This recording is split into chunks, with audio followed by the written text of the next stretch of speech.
এখন আমার বার্থডে পার্টিতে সেই আসবে যে কিনা বলতে পারবে এই দুইটার মধ্যে কোনটা আসল কেক। কি বার্থডে পার্টি থেকে বের করে দিবে? আরে এই দুইটাই তো আসল কেক মনে হচ্ছে। বল সানজে এই দুইটার মধ্যে আসল কেক কোনটা? আরে এটাও তো নকল মনে হচ্ছে আর এটাও নকল মনে হচ্ছে।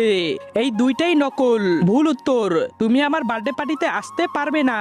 এবার তোর পালা। ও দুইটাই নকল বলেছে, এই দুইটাই আসল। তুইও আমার বার্থডে পার্টিতে আসতে পারবি না। এখন তুই বল আসল কেক কোনটা? আসল কেক কোনটা? আমার 5 মিনিট সময় লাগবে, আমি তারপরে বলে দিব আসল কেক কোনটা। ঠিক আছে, দিলাম তোকে 5 মিনিট। একটা কাজ করি, এই পিঁপড়াগুলো ছেড়ে দেই, তাহলে এই পিঁপড়েগুলো আসল কেকের কাছে চলে যাবে। তাড়াতাড়ি বল আসল কেক কোনটা। তার আগে মাকে তো আমরা সবাই ভালোবাসি। আজকে দেখি বাবাকে ভালোবেসে কে কে ভিডিওতে লাইক করে চ্যানেলটি সাবস্ক্রাইব করে দেয়। আসলে আমি দেখতে চাই তুমি বাবাকে কতটা ভালোবাসো। আর কমেন্টে অবশ্যই আই লাভ ইউ বাবা লিখে যাবে। পিঁপড়ে তো এই কেকের উপর, তার মানে এটা আসল কেক। ঠিক বলেছিস তুই, আমার বার্থডে পার্টিতে আসতে পারবি।